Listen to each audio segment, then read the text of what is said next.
చేరువచ్చిన పెద్దలకు, పరిశుద్ధులకు, దేవుని సేవకులకు, సహోదరులకు ప్రభువైన యేసుక్రీస్తు నామమున ఉదయకాల కాన్ఫరెన్స్ తరపున ప్రేమ వందనాలు తెలియజేస్తున్నాం. ఈ కూడిక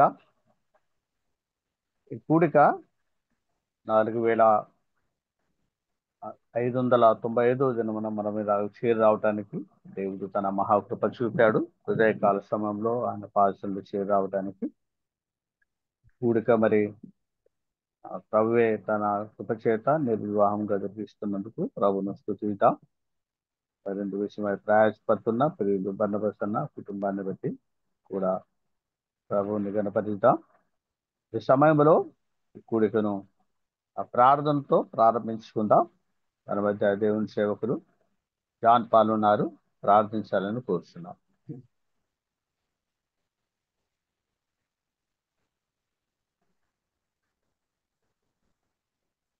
నమ్మకమైన తండ్రి, నీతిమంతుడమైనటువంటి మా ప్రభువా, నిరంతరము స్తోత్రార్హుడు అయినటువంటి మా దేవ, నేటి దినము జీవమునకు యోగ్యులము కానటువంటి మా కొరకై దేవా, నేటి వరకు నడిపిస్తున్నటువంటి మీ కృప ఎంతో ఉన్నతమైనదో జ్ఞాపకం చేసుకుంటున్నాము నాయన. మరొక నూతన దినములో తండ్రి, కొద్దిమంది దైవ సేవకులు పెద్దలతో సహవాసము కొరకై, మీ లేఖనము కొరకై మీ సన్నిధికి చేరి వచ్చాము నాయన. ఏర్పాటు చేసి నేటి వరకు కొనసాగింపు చేస్తున్నటువంటి ఈ మంచి వేదికను బట్టి మీకు స్తోత్రాలు చెల్లిస్తున్నాము నాయన. ఉచితమైతే ఈ పరిచర్య మీరు అక్కడ వరకు ఆగకుండానట్లు సహాయం చేయండి. నేటి దినం వాక్య ధ్యానము కొరకై మీ పక్షంగా నిలబడుతున్నటువంటి దైవ సేవకుల కొరకు ప్రార్థిస్తున్నాము నాన్న. ఈ కార్యక్రమానికి అధ్యక్షత వహించి నడిపిస్తున్నటువంటి పెద్దల కొరకును మీ సన్నిధిలో ప్రార్థన చేస్తా ఉన్నాం. వాక్యము కొరకై ఆసక్తితో చేరువని మీ కృపలో జ్ఞాపకం చేసుకుంటూ సర్వయుగములకు రాజైన యేసు ప్రభు నామమున ప్రార్థించి ప్రారంభిస్తున్నాము తండ్రి. ఆమేన్. ఇది ప్రార్థించిన ప్రియులు జాన్ పాలుకు ప్రభు నామన వందనాలు. సమయంలో పాట పాడి ప్రభుని స్తుతిద్దాం. మన మధ్య రత్నపాలు ఉన్నారు, ప్రకాశం దృష్టి నుంచి. మరి బ్రదర్ ఒక పాట పాడి వినిపిస్తాడు. పల్లవి 2 చరణాలు మాత్రమే పాడాలని కూర్చున్నాం. బ్రదర్ రత్నపాల్ గారు. అంకుల్ వందనాలు. అంకుల్ వందనాలు. దేవునికి స్తోత్రములు. మన ప్రభువును రక్షకుడునైన యేసుక్రీస్తు ప్రభుల వారి పరిశుద్ధ నామంలో మార్నింగ్ కాన్ఫరెన్స్ పరిచర్యలోనికి చేరువచ్చిన ప్రతి ఒక్కరికి హృదయపూర్వక వందనాలు తెలియజేస్తా ఉన్నా. మన దగ్గర ఉన్న క్రైస్తవ సునాద కీర్తనల పుస్తకం నుండి 183వ కీర్తన పాడుకుందాం. స్తుతి ప్రశంసలతో ప్రభువుని పూజించి కీర్తింతుము అనే కీర్తన పాడుకుందాం. స్తుతి ప్రశంసలతో ప్రభువును పూజించి కీర్తింతుము, ప్రభువును పూజించి కీర్తింతుము. స్తుతి ప్రశంసలతో ప్రభువును పూజించి కీర్తింతుము, ప్రభువును పూజించి కీర్తింతుము. ఆరాధింతుము ప్రభువును ఆత్మతో సత్యముతో, ఆరాధింతుము ప్రభువును ఆత్మతో సత్యముతో, ప్రభువును ఆత్మతో సత్యముతో, ప్రభువును ఆత్మతో సత్యముతో. స్తుతి ప్రశంసలతో ప్రభువును పూజించి కీర్తింతుము. ప్రభువును పూజించి కీర్తింతుము. పాపము లేని ప్రభు యేసు పాపముగాయే మన కొరకు. పాపము లేని ప్రభు యేసు పాపముగాయే మన కొరకు. లోక పాపములను మోసెను, శాపగ్రాహి అయి వ్రేలాడెను. లోక పాపములను మోసెను, శాపగ్రాహి అయి వ్రేలాడెను. స్తుతి ప్రశంసలతో ప్రభువును పూజించి కీర్తింతుము. ప్రభువును పూజించి కీర్తింతుము. పాపపు భయమును తొలగించెను, నరక బాధను తప్పించెను. పాపపు భయమును తొలగించెను, నరక బాధను తప్పించెను. జీవములోనికి దాటించెను, పరమానందము దయచేసెను. జీవములోనికి దాటించెను, పరమానందము దయచేసెను. స్తుతి ప్రశంసలతో ప్రభువును పూజించి కీర్తింతుము. ప్రభువును పూజించి కీర్తింతుము. ఆరాధింతుము ప్రభువును ఆత్మతో సత్యముతో. ఆరాధింతుము ప్రభువును ఆత్మతో సత్యముతో. ప్రభువును ఆత్మతో సత్యముతో. ప్రభువును ఆత్మతో సత్యముతో. స్తుతి ప్రశంసలతో ప్రభువును పూజించి కీర్తింతుము. ప్రభువును పూజించి కీర్తింతుము. వందనాలు అంకుల్. మంచిది, చక్కటి పాట పాడి ప్రభుని స్తుతించిన ప్రియులు రత్నబాలకి తరపున ప్రేమందనాలు తెలియజేస్తున్నాం. మంచిది ప్రియులారా, మరి వాక్య పరిచర్య మన ముందు ఉంటుండగా దేవుని దాసులు మార్కాపురం నుంచి ప్రభాకరణ గారు మన మధ్య ఉన్నారు. మరి అంతకుముందు సార్ జర్నీలో ఉన్నా. అంతకుముందు మరి దేవుని దాసులు ఒడిషా నుంచి బన్నబసన్న గారు ప్రార్థన చేయాలని కోరుతున్నాం.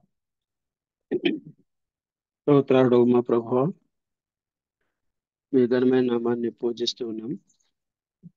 వేకువజామునే మాకు అనుగ్రహించిన మీ పాద సన్నిధిని బట్టి స్తోత్రాలు. ప్రతిదినము మీ జీవపు వాక్కులు వినే ధన్యత మాకు అనుగ్రహించే మమ్మల్ని బలపరుస్తున్నారు. ఈ దినం కూడా మీ దాసులు ప్రభాకరన్న సంఘమును గూర్చి మా ప్రభు మీ పక్షాన మాట్లాడుతుండగా మీ ఆత్మచేత బలపరిచి మాకు అవసరమైన ఆత్మీయ సత్యాలు, లోతైన పాఠాలు బయలుపరచమని, ఈ సమయాన్ని మాకు దీవెనకరంగా చేయమని ఆసక్తితో చేరువచ్చిన మా ప్రియులందరిని బట్టి మీ నామాన్ని కనపరుస్తూ మా ప్రభు అయిన యేసుక్రీస్తు నామమును ప్రార్థించి వేడుకుంటున్నాం తండ్రి. ఆమేన్. మంచిది, ప్రార్థించిన ప్రియులు దేవుని సేవకులు బన్నబసన్నకు ప్రేమ వందనాలు. మరి సమయంలో మరి వాక్య నిమిత్తం చేరుంటుండగా నా కంటిన్యూస్ గా మరి మాట్లాడుతున్నాడు. జీవము గల దేవుని సంఘమును గురించి మరి ఈ దినం కూడా 6వ దినం చేరువచ్చున్నాం. మరి ప్రభాకర్ అన్న గారు దేవుని సేవకులు మార్పుల నుంచి మన మధ్య ఉన్నారు. మరి వాక్యం మరి అందించవలసిందిగా ముందున్న సమయాన్ని అన్నకు చెప్తున్నా. వందనాలనా ప్రవక్తనా? గోనామలందరికీ వందనాలండి. దేవుని మహాప్రభు చేత మరొక ఉదయకాల వేళ మనందరము ప్రభు పాదసముఖంలోనికి రావడానికి దేవుడు తన కనికరాన్ని మనకు అనుగ్రహించారు.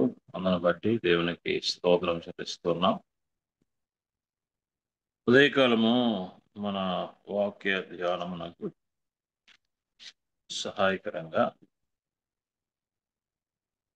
ఎఫెసీయులకు పౌలు గారు వ్రాసిన పత్రిక 3వ అధ్యాయం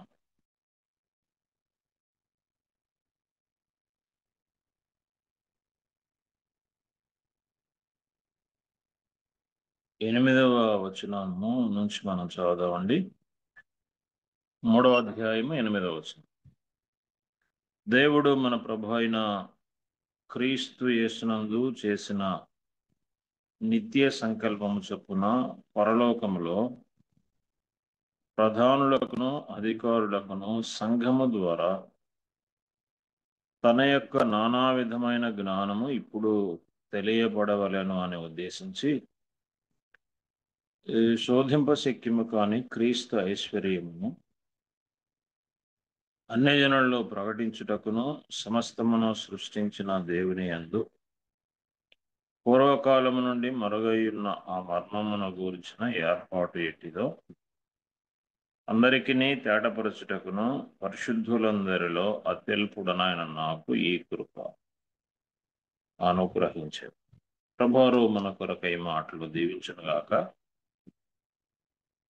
ప్రియమైన వారులారా, మనము నిన్నటి తరగతిలో సంఘ నిర్మాణంలో భాగంగా ప్రభువు యొక్క ఆలోచన విధానం, పాత నిబంధన కాలములో క్రీస్తుకు ముందు సంఘాన్ని గురించిన ప్రణాళికలు, ఆలోచనలు మన ప్రభువు యొక్క మదిలో ఉన్నాయా లేవా, ఉంటే ఎలా ఉన్నాయి అన్న సంగతులు మనం జ్ఞాపకం చేసుకుంటూ ప్రభువు సంఘాన్ని గురించిన ఆలోచనలు ఎంత ఉన్నతంగా కలిగి ఉన్నాడో మనం జ్ఞాపకం చేసుకుంటూ వస్తూ ఉన్నాం. సంఘము అనంటే అది అందరి కలయిక అని మనం జ్ఞాపకం చేసుకున్నాం.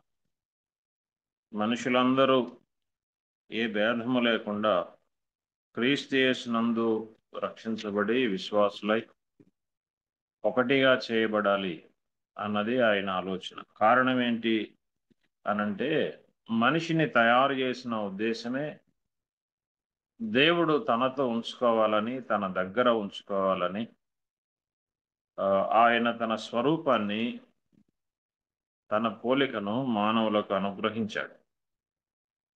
ఈ దైవ ప్రణాళికలో నుండి మానవుడు తప్పిపోగా క్రీస్తు యేసు ద్వారా ఆయన సంఘము అనే శరీరాన్ని ఆయన నిర్మించాలని ఆలోచించి ఆ సంఘములో క్రీస్తు యొక్క పోలికలు, ఆయన లాంటి సమాధానం, ఆయన లాంటి పరిశుద్ధత, ఆయన లాంటి నీతి సంఘము కలిగి ఉండి లోకములో ప్రత్యక్షపరచాలని ఆయన సంకల్పించాడు.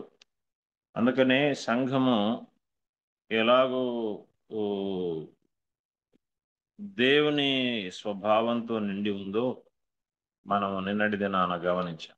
ఆ కొనసాగింపుగా గమనిస్తుండగా సంఘ నిర్మాణంలో ప్రభు యొక్క ఆలోచనలు ఎంత గంభీరమైనవి మనం జ్ఞాపకం చేసుకుంటూ ఉండగా మనం చదువుకున్న లేఖన భాగంలో కొన్ని ముఖ్యమైన సంగతులు మనం జ్ఞాపకం చేసుకున్నాం. అవేంటంటే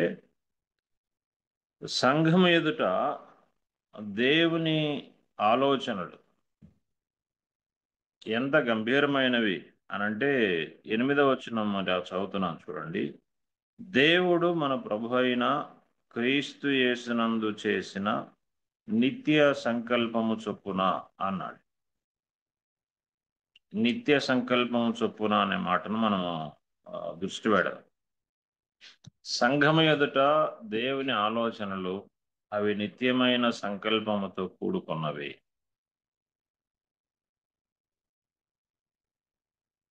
సంఘాన్ని ఏర్పాటు చేయడంలో సంఘము పట్ల ఆయన కలిగి ఉన్న ఆలోచనలు ఆయన నిత్య సంకల్పము అని జ్ఞాపకం చేసుకో.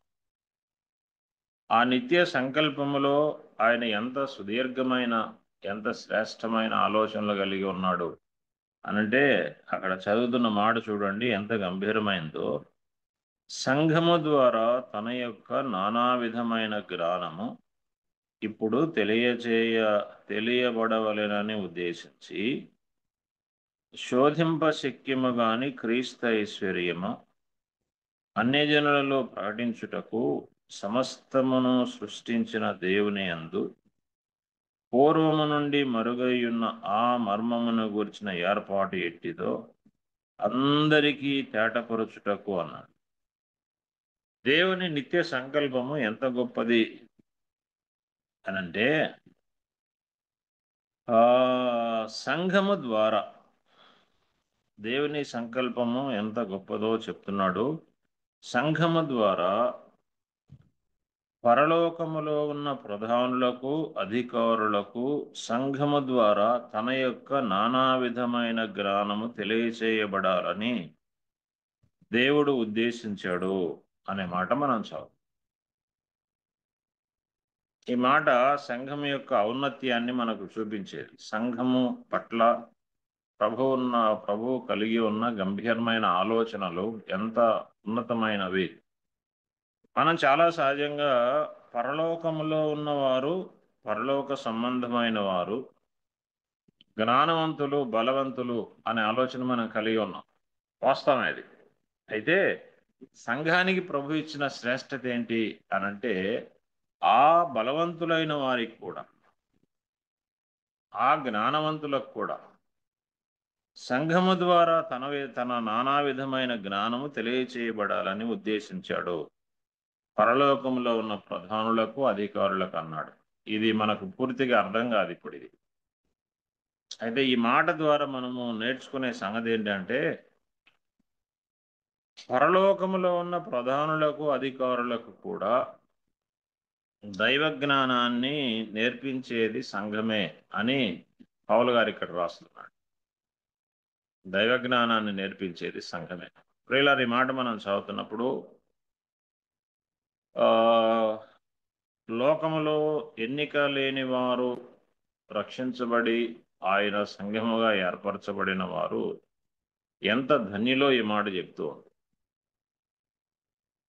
మనం చాలాసార్లు మన గురించి అంటే సంఘాన్ని గురించి బలహీనమైందిగా, ఎన్నిక లేనిదిగా, సంఘము పట్ల లోకము వ్యవహరించే తీరును బట్టి మనం చాలా తక్కువగా మాట్లాడుకుంటాం. అయితే సంఘము చాలా విశాలమైంది, చాలా విశేషమైంది, చాలా శక్తివంతమైంది, చాలా జ్ఞానవంతమైంది. ఎందుకు అనంటే పరలోకంలో ఉన్న ప్రధానులకు అధికారులకు కూడా సంఘము ద్వారానే దేవుడు తన యొక్క నానా విధమైన జ్ఞానము తెలియచేయబడాలని ఉద్దేశించాడు. రెండో మాట మనం చదువుతున్నాము. రెండో మాట ఏం చదువుతున్నాం అంటే శోధింప శక్యము కాని క్రీస్తు ఐశ్వర్యము అన్యజనులలో ప్రకటించుటకు సమస్తమును సృష్టించిన దేవుని యందు పూర్వము నుండి మరుగయ్యున్న మర్మమును గురించిన ఏర్పాటు ఎట్టిదో అందరికీ తెలియచేయుటకు అన్నాడు. పూర్వకాలము నుండి ఒక సంగతి మరుగు చేయబడింది, అది మర్మముగా ఉన్నది. ఆ మర్మం ఏమిటి అనంటే క్రీస్తు ఐశ్వర్యము అనే మర్మం. క్రీస్తు ఐశ్వర్యము అనే మర్మము అది మరుగు చేయబడింది. అయితే ఇప్పుడు అందరికీ అది తేటపరచబడాలి. ఎవరి ద్వారా అంటే మళ్ళా సంఘము ద్వారానే అన్నాడు. క్రీస్తు ఐశ్వర్యము, క్రీస్తు మర్మము దేవుని యందు పూర్వకాలము నుండి మరుగు చేయబడి ఉన్న ఈ మర్మము, ఈ ఏర్పాటు, ఈ గృహ నిర్వాహకత్వము అది ఎలాంటిదో అందరికీ తాటపరచబడాలి. అంటే దేవుడు సంకల్పించిన ఆలోచన, దేవుడు సంకల్పించిన ఆలోచన, మనుషులందరి పట్ల ఆయన కలిగి ఉన్న ఆలోచన, మనుషులందరి పట్ల ఆయన కలిగి ఉన్న ఆలోచన, క్రీస్తు ఐశ్వర్యము ఎంత విశేషమైనవో అవి లోకానికి తెలియచేయబడాలి. ఎలా తెలియచేయబడాలి అనంటే మరలా సంఘము ద్వారానే తెలియచేయబడాలి. అంటే అటు పరలోకములో ఉన్న ప్రధానులకు, అధికారులకును, ఇటు భూలోకములో ఉన్న మనుషులందరికీ దేవుని జ్ఞానము, దేవుని మర్మము ఎవరి ద్వారా తెలియచేయబడాలి అంటే సంఘము ద్వారా తెలియచేయబడాలి. ఇది ఆయన సంకల్పము. ఈ సంగతి మనం గమనిస్తున్నప్పుడు మనము అందులో భాగమై, సంఘములో భాగమైన మనము ఎంత ధన్యులమో మనం ఇక్కడ జ్ఞాపకం పెట్టుకొని ప్రభువుని మనము నిరంతరము స్తుతించబద్ధులమైన. మరొక మాట మనం చదువుదాం, చూడండి. సంఘము పట్ల ప్రభువు కలిగి ఉన్న ఆలోచనలు ఎంత గంభీరమైనవి మనం గమనిస్తున్నప్పుడు కొరింథీ పత్రికలోనికి రండి.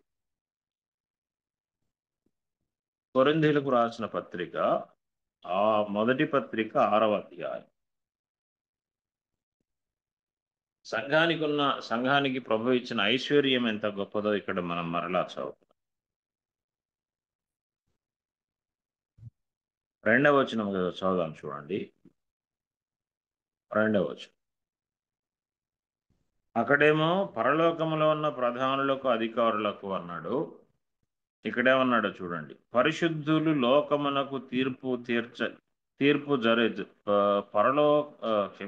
పరిశుద్ధులు లోకమునకు తీర్పు తీర్చుదురని మీరు ఎరుగుదురు కదా అన్నాడు. పౌలు గారు ఇక్కడ మనకు చెప్తున్న మరొక సంగతి ఏంటంటే, పరిశుద్ధులు అంటే సంఘము లోకమునకు తీర్పు తీర్చేది అన్నాడు. సంఘము లోకమునకు తీర్పు తీర్చేది. 3వ వచనం చూడండి. 3వ వచనంలో మనము దేవదూతలకు తీర్పు తీర్చుదమని ఎరుగుదురు కదా అన్నాడు, లేక ఎరగరా అన్నాడు. మనము లోకమునకు తీర్పు తీర్చేవారము, పరిశుద్ధులకు తీర్పు తీర్చేవారము, పరలోకములో ఉన్న ప్రధానులకు, అధికారులకు జ్ఞానమును అందించేవారము, జ్ఞానమును తెలియజేయవలసిన వారము. 3వ మాట మనం చదువుతున్నాము.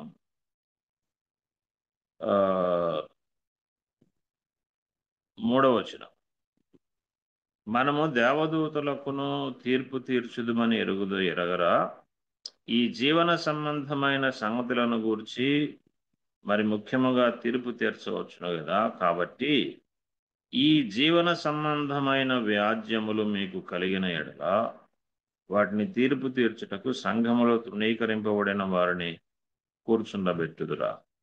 మీకు సిగ్గు రావాలని చెప్పుచున్నాను. ఏమి సహోదరుల మధ్యను వ్యాజ్యము తీర్చగల బుద్ధిమంతుడు మీలో ఒకడైనను లేడా అన్నాడు. అంటే ఈ మాట ఏం చెప్తుందంటే, సంఘము పరిపూర్ణమైన దేవుని జ్ఞానముతో నింపబడి ఉంటుంది. సంఘము పరిపూర్ణమైన దేవుని జ్ఞానముతో నింపబడి ఉంటుంది.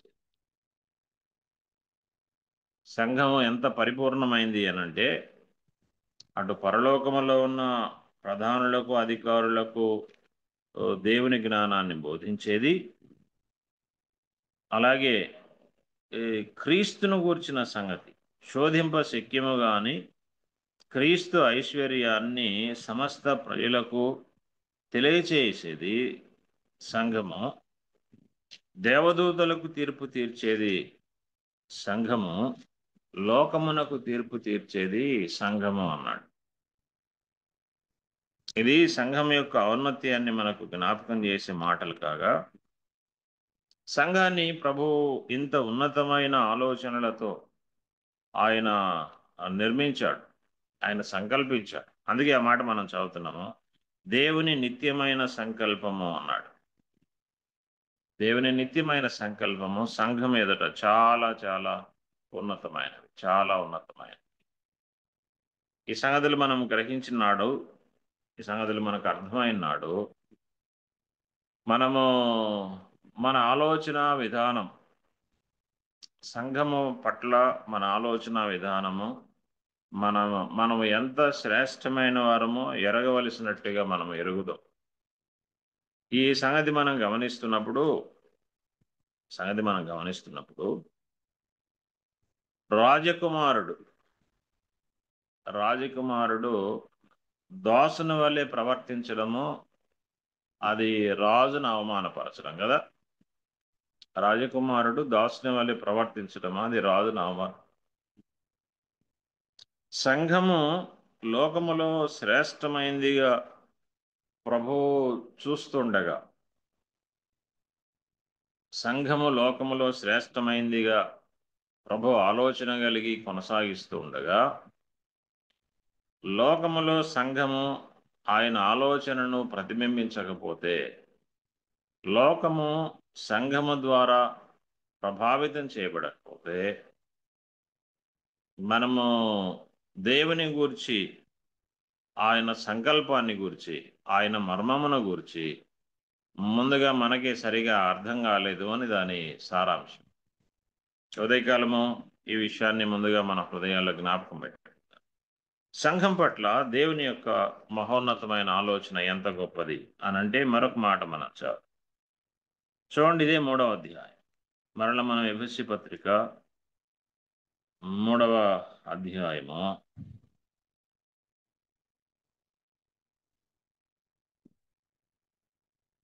వచనము 21.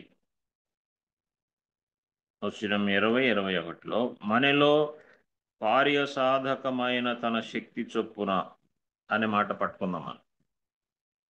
మనలో కార్యసాధకమైన తన శక్తి చొప్పున. సంఘము కార్యములు జరిగించేది. ఎలా కార్యములు జరిగిస్తుంది అనంటే, సంఘము స్వతహాగా శక్తివంతమైంది కాదు. సంఘము దేవుని శక్తితో కార్యములు జరిగించేది అన్నమాట జ్ఞాపకం పెడదు. సంఘము దేవుని శక్తితో కార్యములు జరిగించేది. ఇది మనకు అర్థం కాక చాలాసార్లు మనల్ని మనము బలహీనులము అనే ఆలోచనతో నింపుకొని ఉంటాం. మనల్ని మనం అజ్ఞానులము అనే ఆలోచనతో మనం ఆలోచన చేస్తూ ఉంటాం. మనం అజ్ఞానులమైన, మనం బలహీనులమైన మాట వాస్తవము. అయితే ఇప్పుడు లోకములో ఉన్నప్పుడు మనం బలహీనులం, లోకములో ఉన్నప్పుడు మనం అజ్ఞానులం. ఇప్పుడు క్రీస్తులో మనకేం దొరికింది అనంటే, ఇప్పుడు మనలో కార్యసాధకమైంది ఏమిటి అనంటే మనం చదువుతున్నాం, మనలో కార్యసాధకమైన తన శక్తి చొప్పున అన్నాడు. దేవుని శక్తి సంఘములో ఉన్నది అని మాట చెప్తుంది. మనం 8-9 వచనాల్లో దేవుని జ్ఞానం ఉన్నది సంఘములో అని చెప్తూ ఉండగా, 20-21 వచనాలు ఏం చెప్తున్నాయంటే దేవుని శక్తి సంఘములో ఉన్నది. అందుకే మనం ప్రారంభ పాఠంలో జ్ఞాపకం చేసుకున్నాం, సంఘము చాలా శక్తివంతమైంది. ఎంత శక్తివంతమైందంటే, పాతాళలోక ద్వారములు సంఘము ఎదుట నిలవజారవు అన్నాడు. ప్రభువే ఆ మాట చెప్పాడు. పాతాళలోక ద్వారములు సంఘం ఎదుట నిలవనారు. ప్రియులారా, ఇది మన విశ్వాసాన్ని చాలా ఉన్నతంగా నడిపించేది, లేకపోతే మన విశ్వాసాన్ని చాలా ఉన్నతంగా హెచ్చించేది. ఎందుకు అనంటే, సంఘము దేవుని శక్తి చేత నింపబడి ఉన్నది. ఈ సత్యం మనం గ్రహిస్తే మనము ఎప్పటికీ నీరసించాం. మనం ఎప్పటికీ మనల్ని గురించి తక్కువ అంచనాలోనికి రాము. మనము పని చేయలేము అనే ఆలోచనలోనికి రాము. మనం పని చేయగలము. మనలో కార్యసాధకమైంది దేవుని శక్తి అని మనం చదువుతూ ఉండగా, మన మీద మనం ఆధారపడకుండా మన ప్రభువు మీద మనము పరిపూర్ణంగా ఆధారపడతాము. అందుకని పూర్వకాలంలో సంఘము లోకాన్ని చాలా ప్రభావితం చేసింది. కారణం ఏంటంటే, వారు ఈ సంగతులు ఎరిగి ప్రవర్తించారు. అందుకే సంఘము లోకము ద్వారా కదిలింపబడింది. క్షమించండి, లోకమును సంఘము కదిలించింది. లోకమును సంఘము అనేక సంగతుల్లో కదిలించింది. మానవుని హృదయములో ఉన్న చీకటిని, అజ్ఞానాన్ని సంఘము పారద్రోలింది.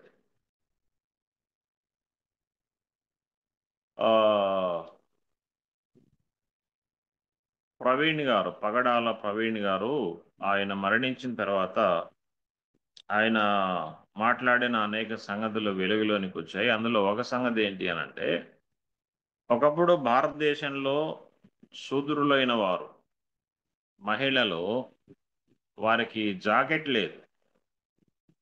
వారు తమ పై భాగాన్ని, రొమ్ము భాగాన్ని వాళ్ళు చాలాసార్లు ఓపెన్గా ఉంచాలి. అది భారతదేశంలో ఉన్న నానుడి, భారతదేశంలో ఉన్న పద్ధతి. అయితే ఒక మిషనరీ దాన్ని పోగొట్టడానికి ఆయన గొప్ప పోరాటం చేసి చట్టం తెచ్చారు. మనం చదువుకోవడానికి వీల్లేదు, శూద్రులైన వారు చదువుకోవడానికి వీల్లేదు. చదువుకోవడానికి చట్టాలు తెచ్చారు. మనం మనుషులందరితో సమానంగా కూర్చోడానికి వీల్లేదు. శూద్రులైన వారు కూర్చోడానికి, మాట్లాడడానికి, పని చేయడానికి చట్టాలు తేబడ్డాయి. నేను ఎరుగుదును, నాకు తెలిసిన ఒక పాతకాలపు టీచరు, ఆయన ఇలా చెప్తూ ఉండేవాడు. ఆయన పేరుకు టీచరే కానీ వెళ్ళేటప్పుడు స్కూల్లో ఆయన మిగిలిన ఉపాధ్యాయులతో సమానంగా కూర్చోకుండా శూద్రుడైన కారణం చేత గోనెపట్ట తీసుకొని వెళ్ళి గోనెపట్ట మీద కూర్చొని పాఠాలు చెప్పేవాడు. పేరేమో టీచర్. ఏనంటే మీరు మాతో కూర్చోకూడదు, మీరు టీచర్ అయితే కావచ్చు. దీనికి కారణం ఏంటి అనంటే అజ్ఞానం. మనుషులందరూ ఒకటేనో, మనందరము దేవుని సృష్టేనో అనే జ్ఞానం లేకపోవడం. అయితే ఇంత బలమైన మూఢత్వముతో కూడిన ఆలోచనలన్నిటినీ అటు భారతదేశంలో మాత్రమే కాదు, ప్రపంచవ్యాప్తంగా అనేక దేశాల్లో ఉన్న ప్రజల యొక్క జీవన శైలిని, వారి స్థితిగతులను దేవుని పిల్లలు, మిషనరీలు మార్చగలిగారు. కారణం ఏంటంటే ఈ వచనం చాలా ముఖ్యమైనదన్నమాట. అదేంటంటే సంఘము దేవుని జ్ఞానముతో నింపబడింది. అది పరలోకంలో ఉన్న వారికి, అధికారులకు దేవుని జ్ఞానాన్ని బోధించేది సంఘము. సంఘము దేవుని శక్తితో కార్యములు జరిగించేది. మనలో కార్యసాధకమైంది మన శక్తి కాదు. సంఘము దేవుని శక్తి చేత కార్యములు జరిగించేది. అందుకే మన దేవుని గురించి 21వ వచనంలో ఒక మంచి మాట మనం చదువుతాం చూడండి. 21వ వచనంలో ఏం చదువుతున్నాం అంటే, మధ్యలో ఆ పదాన్ని నేను గుర్తుపెట్టాలని ఇష్టపడుతున్నాను. 21వ వచనంలో ఎఫెసీ 3:21 శక్తిగల దేవునికి అన్నాడు. శక్తిగల దేవునికి. దేవుడు శక్తివంతుడు. దేవుడు శక్తివంతుడు. దేవుడు శక్తివంతుడు అయినప్పుడు ఆయన సంఘము శక్తివంతమైంది కాదా? దేవుడు శక్తివంతుడైనప్పుడు ఆయన సంఘము శక్తివంతమైంది కాదా? మనం లోకంలో చూస్తూ ఉంటాం. లోకంలో మనం చూసే సంగతి ఏంటంటే, ఎమ్మెల్యేకు, ఎంపీకి, మినిస్టర్లకు ఎంత బలమో, ఎంత పవర్ ఉంటుందో, ఆయన పక్కన పిఏ ఉంటాడు, పర్సనల్ అసిస్టెంట్. ఆయన కలెక్టర్ ఆఫీస్కి ఫోన్ చేసి నేను పలాని మినిస్టర్ గారి పిఏను అంటాడు, పలాని ఎమ్మెల్యే గారి పిఏను అంటాడు. కలెక్టర్ ఆఫీస్లో ఉన్నవాళ్ళు స్పందిస్తారా, స్పందించరా అంటే ఖచ్చితంగా స్పందిస్తారు. ఏం మినిస్టర్ గారు కాదు కదా ఫోన్ చేసేది, ఎమ్మెల్యే గారు కాదు కదా ఫోన్ చేసేది అని అంటే కాకపోవచ్చు. కానీ వారికి, వారి మాటకున్న విలువ పిఏ కూడా ఉంటుంది. అంతకంటే శ్రేష్టమైనది మనకు, మన ప్రభువుకు ఉన్న సంబంధం. అందుకనే మనం చాలా సంగతులు గ్రహించవలసి ఉంది. అందులో మరొక సంగతి ఏంటంటే, సంఘము శక్తివంతమైన దేవుని ద్వారా కార్యములు జరిగించేది. ఇది మనం గ్రహిస్తే మనము బలహీనులము కాదు, మనం బలహీనులము కాదు అన్నది మనకు అర్థమవుతుంది. ఈ సంగతులు ఎందుకు మనము జ్ఞాపకం చేసుకోవాలి? కారణం ఏంటి అనంటే, ఈ సంగతులు మనం తెలుసుకుంటేనే మనము శక్తివంతులమన్న సంగతి మనకు అర్థం అవుతుంది. అందుకని పౌలు గారి ప్రార్థన ఏంటో చూడండి. పౌలు గారి ప్రార్థన ఏంటి అనంటే 15వ వచనం చూడండి. 15వ వచనంలో ఆయన ప్రార్థన ఏంటంటే, మీరు అంతరంగ పురుషుని యందు శక్తి కలిగి ఆయన ఆత్మ వలన బలపరచబడినట్లుగా అన్నాడు. అంతరంగ పురుషుని యందు శక్తి కలిగి ఆయన ఆత్మ ద్వారా బలపరచబడినట్లుగా అంటే అర్థం ఏంటంటే, ఆయన ఎంత శక్తి గలవాడో మనం ఎరిగితే, ఆయన ఎంత శ్రేష్టమైన వాడో మనం ఎరిగితే, మన ప్రభువు ఎంత జ్ఞానం గలవాడో మనం ఎరిగితే, దాన్ని బట్టి మన శక్తి, మన జ్ఞానము, మన బలము ఎంత విశేషమైనవన్నది మనకు అర్థమైతేనే మనం అలాగూ ప్రవర్తించగలం. మనకు అర్థం కాకపోతే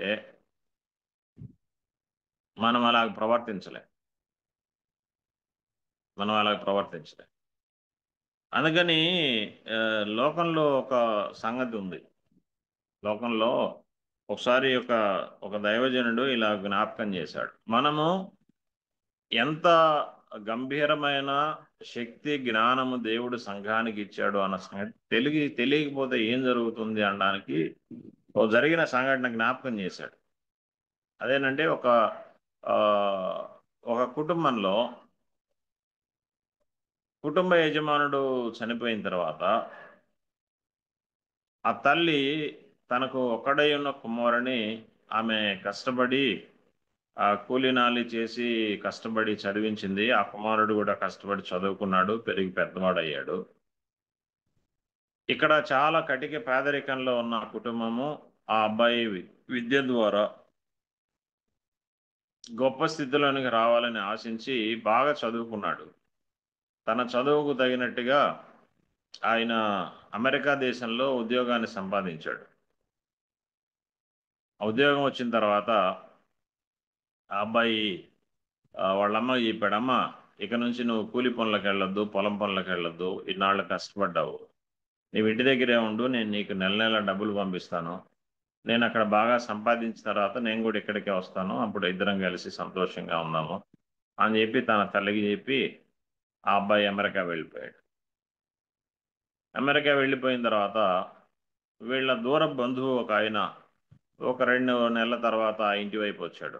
ఆ ఇంటి వైపు వస్తే ఆ వృద్ధురాలు చాలా బలహీనంగా నీరసంగా కనబడింది. ఏమ్మా చాలా బలహీనంగా ఉన్నావు, నీరసంగా ఉన్నావు అని అంటే ఆమె అంది, ఏం చెప్తుంలేయ్యా అని చెప్పింది. ఏంటి సంగతి ఏంటి చెప్పు అని అంటే ఆమె చెప్పింది, నేను నా కొడుకుని ఎట్లా పెంచానో మీకు తెలుసు కదా, వాడి కోసం నేను ఎంత కష్టపడ్డానో తెలుసు కదా, వాడు పోతూ పోతూ అమెరికాకి వెళ్తూ నాకు మంచి మాటలు చెప్పి వెళ్ళాడు, నువ్వు పనికి వెళ్ళే పని లేదు, నేను డబ్బులు పంపిస్తానని చెప్పాడు.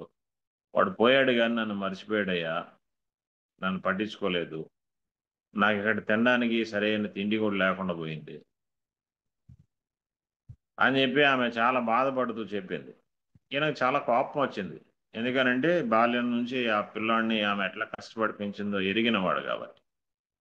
వెంటనే ఆయన వాళ్ళ ఊరికి వెళ్ళినప్పుడు ఆ అబ్బాయికి ఫోన్ చేశాడు. మనకున్న ఈ సెల్ ఫోన్లు ఇవన్నీ లేని కాలంలో అనమాట. ఫోన్ నెంబర్ కనుక్కొని ఫోన్ చేసి ఆయన ఆ అబ్బాయిని చాడామాడా తిట్టేశాడు. ఏరా బుద్ధి లేదా నీకు, మీ అమ్మ ఎంత కష్టపడి పెంచింది, ఆమెను ఇప్పుడు వృద్ధాప్యంలో వదిలేస్తావా, నేను అమెరికా దేశం పోయావని చెప్పి అక్కడ నువ్వు సంతోషపడుతూ ఉంటావా అని బాగా తిట్టేశాడు. అబ్బాయి అన్నాడు, లేదంకుల్, నేను మా అమ్మని ఎప్పుడూ నిర్లక్ష్యం చేయలేదు, మా అమ్మకు నెల నెల నేను 10,000 రూపాయలు డబ్బులు పంపిస్తున్నాను ఒక్కదానికి అని అంటే, అదేంట్రా మీ అమ్మ డబ్బులు పంపించట్లేదు, నేను ఇక్కడ తిండికి తిప్పలకు ఇబ్బంది పడుతున్నాను అన్నదే అని అంటే, లేదు అంకుల్ నేను పంపిస్తున్నాను అంకుల్ అన్నాడు. ఆయన మళ్ళీ ఈ ఊరికి వచ్చాడు. అమ్మ వాడు నీకు డబ్బులు పంపిస్తున్నాడంట కదా, నువ్వేంటి ఆ మాట అన్నావు అని అంటే, ఏమోనయ్యా నాకైతే డబ్బులు రావడం లేదు, పోస్ట్ మ్యాన్ తెచ్చి నెల నెల ఒక కవర్ ఇచ్చేవాడు, అది ఆ కవర్లన్నీ ఆ గూట్లో పెట్టే చూడు అన్నది, ఆ సూర్లో దోపే చూడది, గుడిసేవాళ్ళది గడ్డిల్లు, సూర్లో దోపే చూడిపో, వాడు నాకు డబ్బులు ఆడ పంపించాడు, ఆయన ఏదో వారం వారం నెల నెల వచ్చి ఒక కవర్ ఇచ్చేవాడు అని చెప్పాను. ఆయన వెళ్ళి ఆ కవర్ లాగి చూస్తే ఆ కవర్ లోపల చెక్ ఉంది.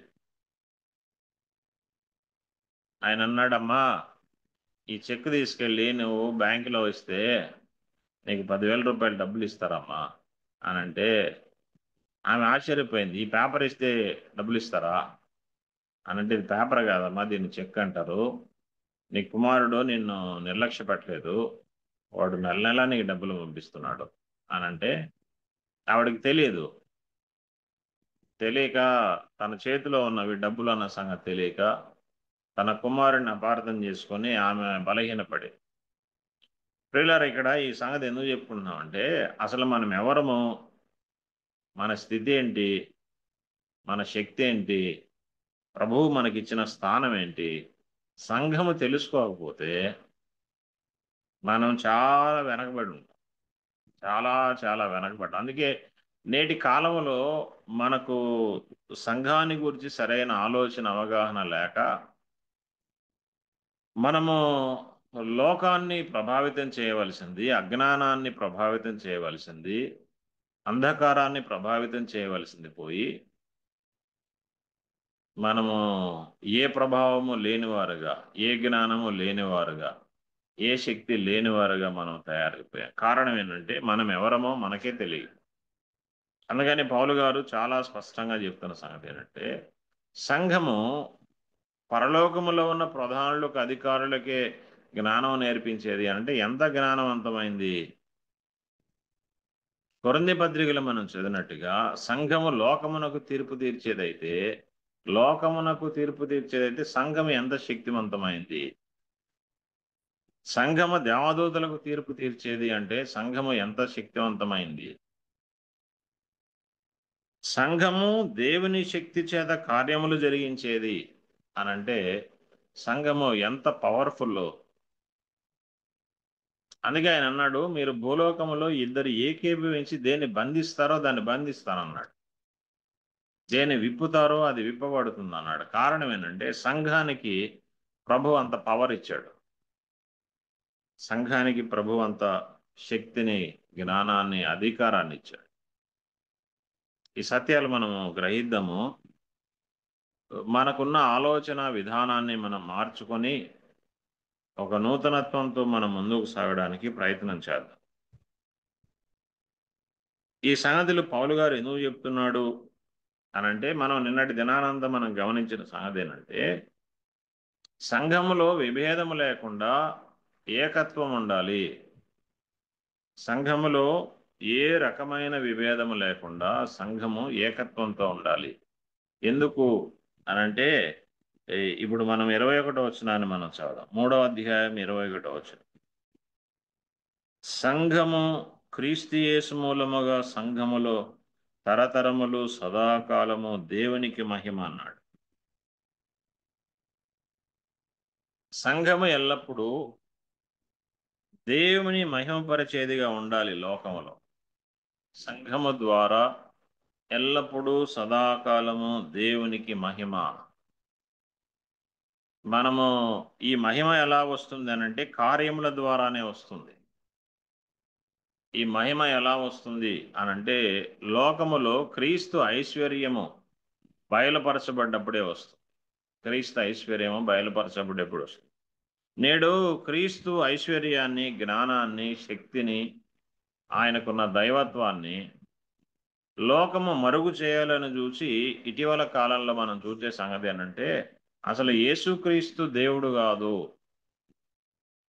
అనే క్రైస్తవ శాఖలు తయారయ్యారు, క్రైస్తవేతర శాఖలు తయారయ్యారు. యేసుక్రీస్తు దేవుడు కాదు అంటే అర్థం ఏంటంటే, యేసుక్రీస్తును డిగ్రేడ్ చేయాలి, యేసుక్రీస్తును ఆయన్ను తక్కువగా చేయాలి. దేవుని ఆలోచన ఏంటంటే, యేసుక్రీస్తు ద్వారానే, యేసుక్రీస్తు మూలముగానే సంఘములో దేవునికి మహిమ రావాలి. అంటే యేసుక్రీస్తు లేకుండా దేవునికి మహిమ లేదు. యేసుక్రీస్తు మహిమపరచబడితేనే, సంఘము ద్వారా యేసుక్రీస్తు మహిమపరచబడితేనే దేవునికి మహిమ, తండ్రి అయిన దేవునికి మహిమ వస్తుంది. ప్రియులారా, ఈ సంగతి మనం గమనిస్తున్నప్పుడు మనం ఎంతగా క్రీస్తును గురించిన జ్ఞానము కలిగి ఉండాలో, సంఘానికే క్రీస్తును గురించిన జ్ఞానం లేకపోతే ఇక లోకం పరిస్థితి ఏమవుతుంది? అందుకని సంఘము సంపూర్ణంగా క్రీస్తు జ్ఞానముతో నింపబడాలి. సంఘము సంపూర్ణంగా క్రీస్తు జ్ఞానముతో నింపబడాలి. అందుకే మన బ్రదర్ అండ్ అసెంబ్లీ సిద్ధాంతాల్లో ఒక ముఖ్యమైన సిద్ధాంతం ఏంటి అనంటే, మన మన ప్రసంగం అంటే మన సందేశము క్రీస్తు కేంద్రిత సందేశంగా ఉండాలి. క్రీస్తు కేంద్రిత సందేశంగా ఉండాలి. క్రీస్తు కేంద్రిత ఆరాధన, క్రీస్తు కేంద్రిత సువార్త, క్రీస్తు కేంద్రిత బోధ, క్రీస్తు కేంద్రిత ప్రార్థన. మనం ప్రార్థించినా, బోధించినా, ఆరాధించినా, సువార్త ప్రకటించినా, మనం ఏం చేసినా క్రీస్తే కేంద్ర స్థానమై ఉండి మనం ప్రకటించాలి. ఎందుకనంటే ఆయన మూలముగానే దేవునికి మహిమ వస్తుంది. అది సంఘానికి ప్రభు అప్పగించిన గొప్ప బాధ్యత. అది మర్చిపోయి మనం ఇప్పుడు ఏమనుకుంటున్నామంటే, ఇప్పుడు మన సభల్లో తరచు వినబడే మాట, పాట పాడి దేవుని మహింపరుద్దాం అంటున్నారు. పాట పాడితే దేవునికి మహిమ ఎట్లొస్తుంది? పాడిన వాళ్ళందరి ద్వారా మహిమ వచ్చిందా? పాడిన వాళ్ళందరూ మహిమ తెచ్చేట్టుగానే ఉన్నారా? కాదు కదా. పాడితే కాదు మహిమ, కార్యములు చేస్తే మహిమ వస్తుంది. క్రీస్తు సంఘాన్ని ఉంచిన ఆ స్థితిలోనే సంఘము జీవిస్తే, ఆ గొప్ప జ్ఞానముతో నింపబడి జీవిస్తే, ఆ స్థానంలో అలాగే నిలబడి జీవిస్తే అప్పుడు దేవునికి మహిమ వస్తుంది. నేడు మనం గమనించే సంగతి ఏంటంటే, మనం చాలా బలహీనులుగా లెక్కించుకొని, చేతగాని వారుగా లెక్కించుకొని, అజ్ఞానులుగా లెక్కించుకొని మనము సైలెంట్ అయిపోయాం. దేవునికి మహిమ రాదు. క్రైస్తవ సమాజం ద్వారా భారతదేశము నేడు ప్రభావితం చేయబడకపోవడానికి కారణం ఏంటి అనంటే, మనము ఎవరము, మనకున్న శక్తి ఏంటి, మనకున్న జ్ఞానం ఏంటి, మనకున్న ప్రభావం ఏంటి మనం ఎరగకపోవడం. ఊరక నేను మీకు అర్థం కావడానికి, అంటే మనం ఎంత కాన్ఫిడెంట్గా ఉండాలి అనే దానికి ఒక చిన్న ఉదాహరణ చెప్తాను. నాకు తెలిసిన ఒక దైవజనుడు ఉన్నాడు. ఆయన ఒకసారి ఒక ఊరికి వెళ్ళాలి, హుబ్లీకి వెళ్ళాలి. ఈ ప్రాంతం నుంచి హుబ్లీకి వెళ్ళాలి. సమయానికి ఆయన చేతిలో డబ్బులు లేవండి. ఆయన రైల్వే స్టేషన్ దగ్గరికి వెళ్ళి టికెట్ ఇచ్చి ఆయనతో, నేను ఆకాశమునకు దేవునికి సృష్టికర్త అయిన యేసుక్రీస్తు కుమారుణ్ణి, నాకు టికెట్ ఇచ్చే హుబ్లీకి అన్నాడంట ఆయన.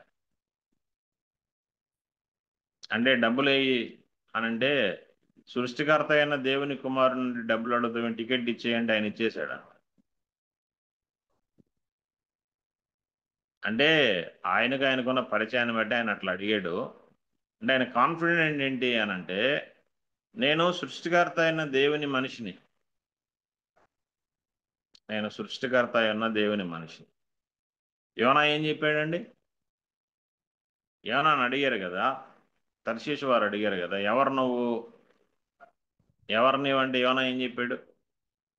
చూడండి, ఆ మాట మనం చదువుదామా? యోనా గ్రంథానికి వద్దాం. యోనా ఏం చెప్పాడు అనంటే, ఆయన తానెవరో ఎరువు, తన స్థానం ఏంటి ఆయన చాలా స్పష్టంగా ఎరువు. ఏమన్నాడు? యోనా గ్రంథము 1వ అధ్యాయం 9వ వచనం.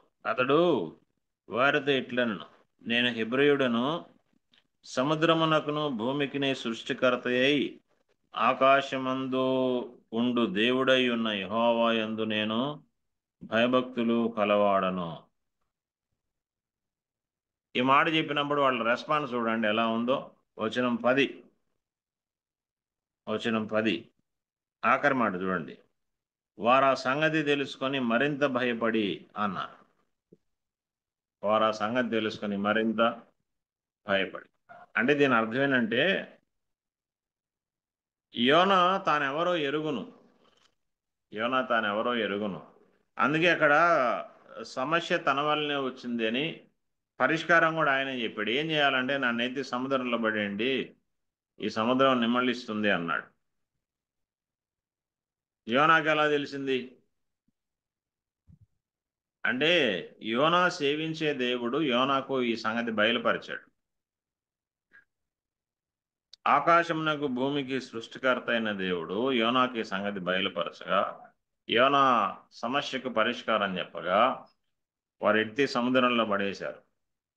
సముద్రం మిక్కిలిమ్మలమైంది.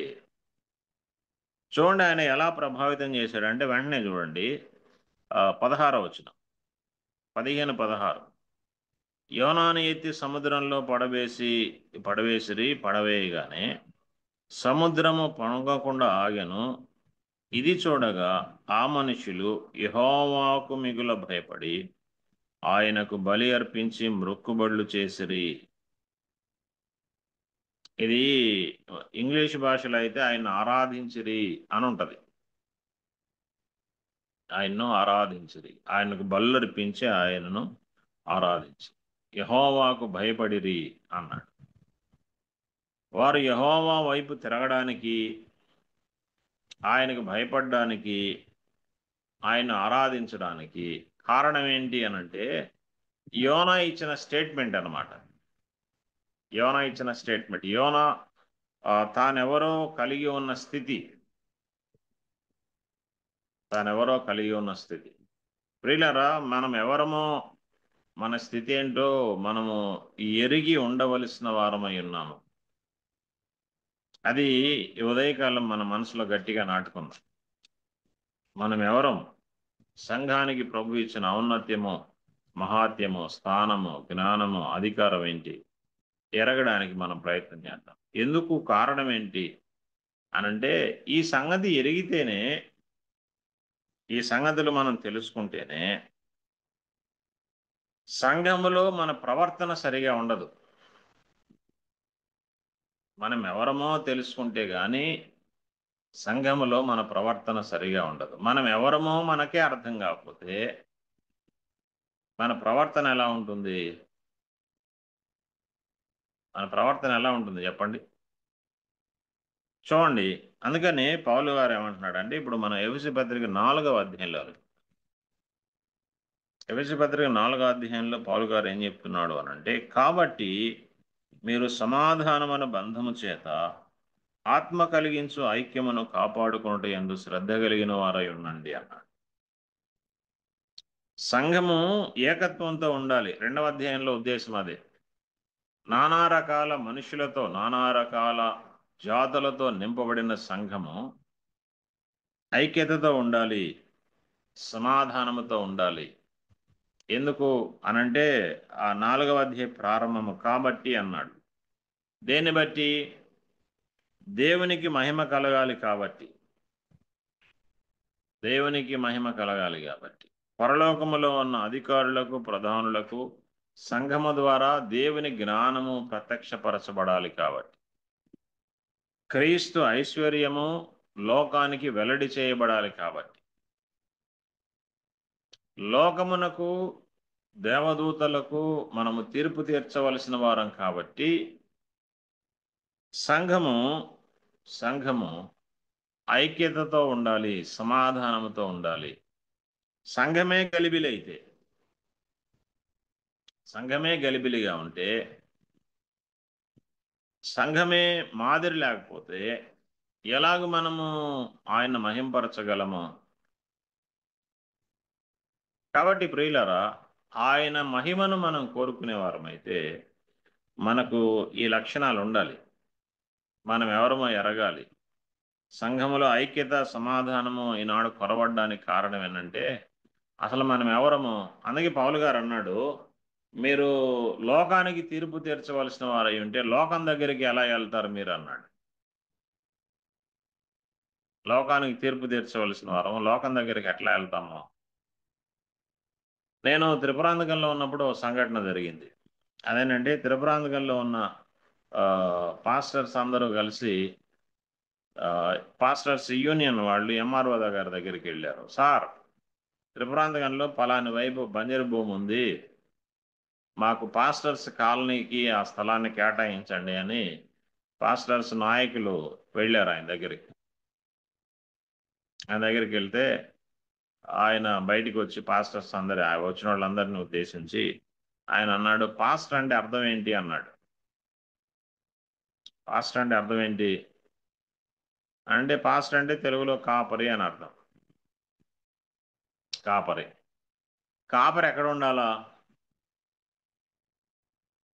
కాపరి ఎక్కడ ఉండాలా అంటే, కాపరి మంద ఎక్కడ ఉంటే అక్కడ ఉండాలా. మీరు మందలను వదిలేసి అందరూ ఒక చోట ఉండాలని రావడానికి గల ఉద్దేశం ఏంటి? ఎవరి దగ్గర సమాధానం లేదు. ఎవరి దగ్గర సమాధానం లేదు. ఆయన అన్నాడు, నోరు మూసుకొని మీ సంఘాలు ఆడుంటే ఆడే ఉండండి, మీరందరికీ ఏడేం పని లేదు, వెళ్ళిపోండి అన్నాడు ఆయన. ఏమండి, లోకానికి తీర్పు తీర్చవలసిన మనము లోకము చేత తీర్పు తీర్చుకుంటా లోకము చేత తీర్పు తీర్చబడే స్థితిలోనికి వెళ్తామా? అందుకనే పౌలు గారు అన్నాడు, సంఘము చాలా విశేషమైంది, ఎరుగుదాము. సంఘము ఐక్యతతో ఉండాలి, సంఘము సమాధానంతో ఉండాలి, సంఘము దేవుని స్వభావ లక్షణాలతో నింపబడి ఉండాలి. అందుకని 4వ అధ్యాయ ప్రారంభంలో ఆయన మనకు చెప్తున్న సంగతి ఏంటంటే, దేవుడు మన యందుంచిన తన ఆత్మ మనల్ని ఐక్యపరుస్తున్నాడు, మనం ఎవరమో మనకు తెలియజేస్తున్నాడు. అందుకని 4వ అధ్యాయము మొదటి 5-6 వచనాలు మనం చదువుతున్నప్పుడు మనం ఎవరము అనంటే దేవుని చేత పిలువబడిన వారు. మనం ఎవరమంటే దేవుని చేత పిలువబడిన వారము, ఆయన స్వభావ లక్షణాలు కలిగి ఉండవలసిన వారు. అందుకే ఆయన అన్నాడు, మీరు పిలువబడిన పిలుపునకు తగినట్లుగా దీర్ఘశాంతముతో కూడిన సంపూర్ణ వినయముతోనూ సాత్వికముతోనూ నడుచుకొనండి. ప్రభువును బట్టి ఖైదైన నేను మిమ్మును పతిమాల కొనుచున్నాను అంటూ 4వ వచనంలో ఏమన్నాడు చూడండి. శరీరము ఒక్కటే, ఆత్మయు ఒక్కడే, ఆ ప్రకారమే మీ పిలుపు వలన ఆయన ఒకటే నిరీక్షణ యందునుటకు పిలువబడితిరి.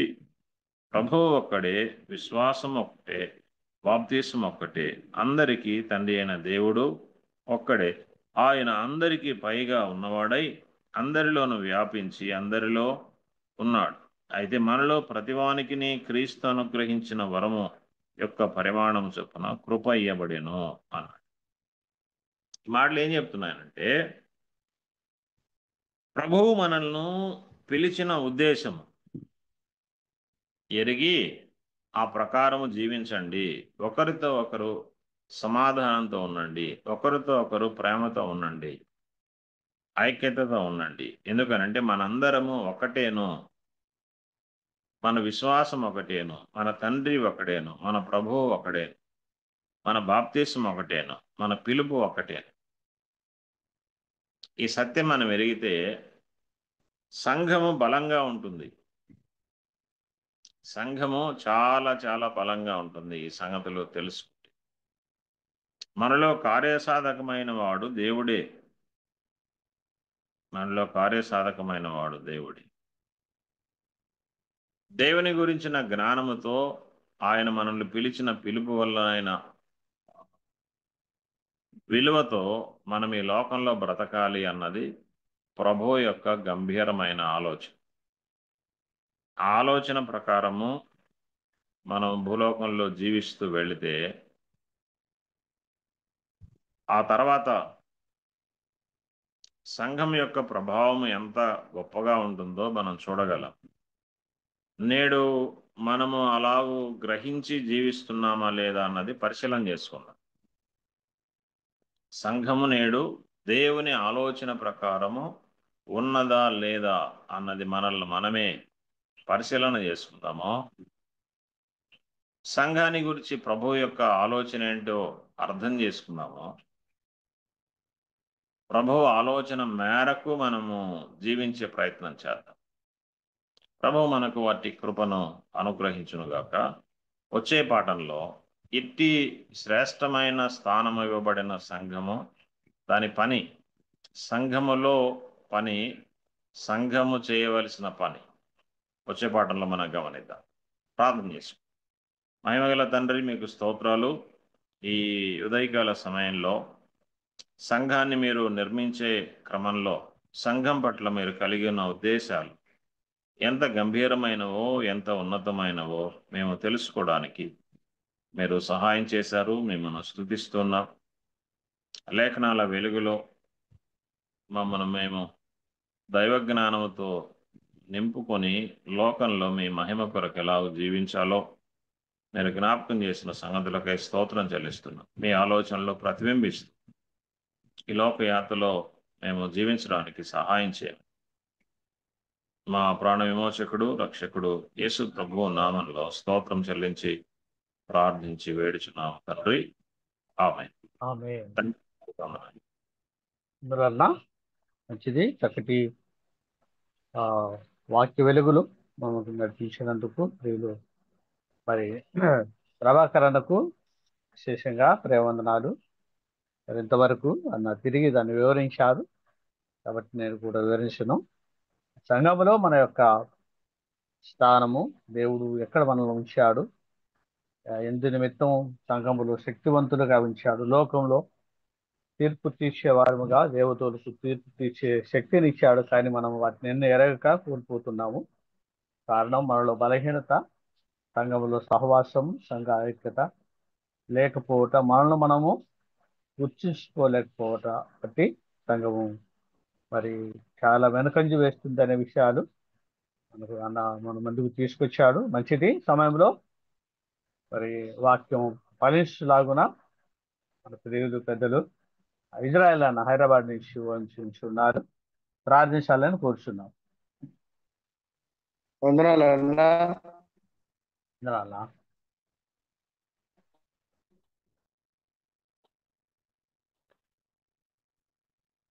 పరలోకపు తండ్రి, మహాగణుడ, మహిమగల దేవా, నీ ఘనమైన మహిమగల నామానికి స్తోత్రాలు వందనాలు చెల్లిస్తున్నాం. మా నాయన, మా తండ్రి, సంఘములో ఉన్నటువంటి విధానాలను, సంఘముకు కలిగినటువంటి సంపూర్ణత, ఆ శక్తి, ఆ ప్రభావం ఎంత గొప్పదో మా వినుకుడులో మీరు తీసుకొచ్చినందుకు మీకు స్తోత్రాలు చెల్లిస్తున్నాం. ఆశ్రమంలో ప్రార్థిస్తున్నాం. మెటుకు మా దయాళుడైన మా గొప్ప తండ్రి, ఈ జూమ్ యాప్లో చేరి వచ్చిన ప్రతి ఒక్క దాసుని, కుటుంబాన్ని, వారి అక్కరుల ఆశ్రితాలు తీర్చండి. మరి అనారోగ్య పరిస్థితిలో ఉంటే వారందరినీ స్వస్థతను, నెమ్మదిని అనుగ్రహించండి. ఆర్థిక పరిస్థితుల్లో ఇబ్బందిగా ఉంటే ఆదుకుని ఆశ్రయం, సహాయాన్ని దయచేయండి. మరొకసారి మమ్మల్ని అందరినీ నీ కరుణ గల బాహుబల హస్తాలకు అప్పచెప్పుకుంటూ మమ్మల్ని మేము తగ్గించుకుంటూ నిర్ణయిస్తాం.